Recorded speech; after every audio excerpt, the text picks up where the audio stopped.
I was afraid of that. Well, I can only hope we'll be here so long that you'll take pity on me.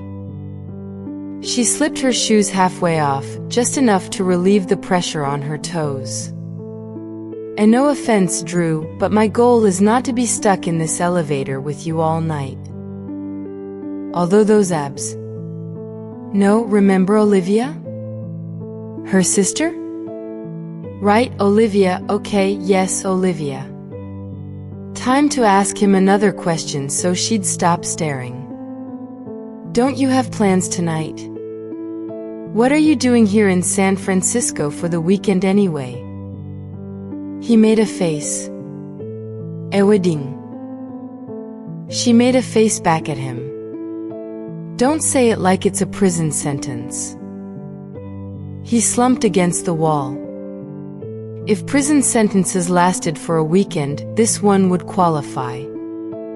Okay, fine, a prison in a cushy hotel, but still. She looked around at the dim, still elevator. And not so cushy right now. What's so terrible about this wedding? He threw his hands in the air. Let me count the ways. He held up one finger. A one, it's my ex-girlfriend's wedding. Alexa winced. She'd been there. Ex's weddings were always a trial, even in the best circumstances. Second finger. A two, she's marrying one of my best friends from med school. Alexa covered her eyes. Okay, he maybe had a point. Were they? And no, she wasn't cheating on me with him, but let's just say I wasn't particularly pleased about how it all happened, shall we? Ouch. Well, I understand why you. He held up a third finger. A three. She sat up straight.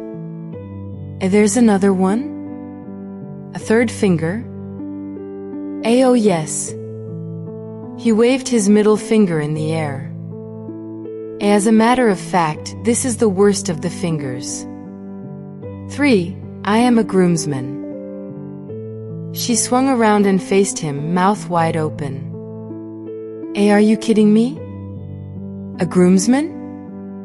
What? Why? How? Yes, you are asking the important questions. The ones that Josh, Molly, and I all should have asked before this nightmare of a wedding weekend started. What and why indeed? What could have possibly inspired him to ask me to be a groomsman? Why would he do that? Why would she allow it? Why would I say yes? How did this happen? All of those questions should have been asked, and yet here we all are. Oh my God, Drew. That's almost enough for me to give you some cheese. He patted her shoulder. Cheese? Hell, if he'd let his hand linger there for a few more seconds, she would have given him a lot more than cheese. Alexa, I'm touched. I truly am. And then he waved another finger in the air. There's 4. Oh good Lord, what could 4 possibly be? Are your divorced parents coming to the wedding with their spouses, too, or something? He laughed. No, but good guess. What a nightmare that would be. No, 4 is that I am not only a groomsman in the wedding of my ex-girlfriend and former best friend, but I am a dateless groomsman in the wedding of my ex-girlfriend and former best friend. My date bailed on me at the last minute, so I'm going to look pathetic, and I'll probably get drunk and hit on a bridesmaid. The whole thing is going to be a nightmare. She brushed that off with a wave of her hand. Oh please, you'll be fine. Weddings are great places to meet people. It's better that you're without a date. As my friend Colleen always says, don't bring a sandwich to a buffet. He let out a bark of laughter. I'm definitely going to steal that saying. And while in most situations I would say that your friend Colleen is totally right, this is that 5% of situations where a sandwich would save me from all of the food poisoning in the buffet. I'm going to get so many pitying looks you have no idea.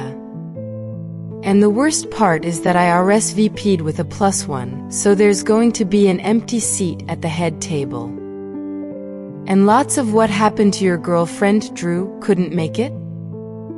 And I'm going to have to smile and take it, but there's like a 30% possibility I'm going to have one too many glasses of bourbon and go rogue. She touched his hand and tried not to linger there. A-okay, yes, sometimes a sandwich is a necessary security blanket. I'm sorry that yours bailed on you. He looked down into her purse again. Alexa, I'm going to need you to stop talking about sandwiches if you don't want me to steal that cheese. She grabbed her purse and moved it to her other side. And now temptation is farther away. Isn't that better? He looked at her, at the purse, back at her. She smiled and kept her hand on the strap. So, Drew, what happened to your girlfriend? He narrowed his eyes at her and she laughed again. Okay, first of all, Emma wasn't my girlfriend. We were just hanging out, that's all.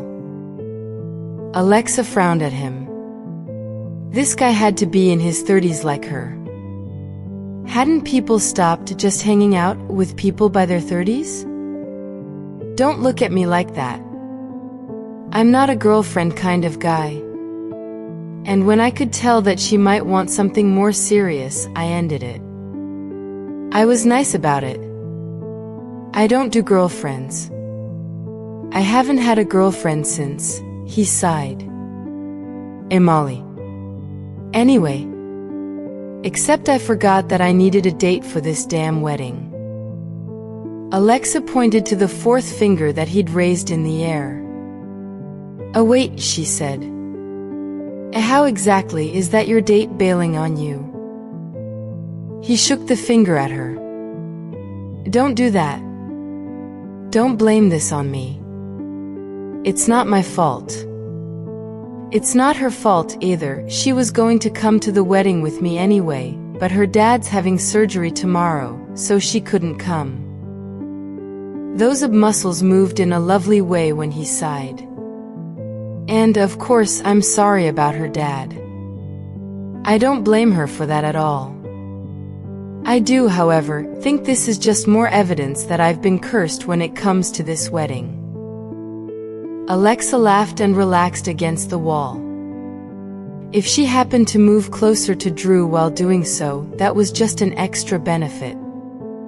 Hey, it's not like she was in danger of becoming this guy's not girlfriend. She could at least get a few accidental touches of his arm in before this elevator started back up again. You probably did something to deserve it.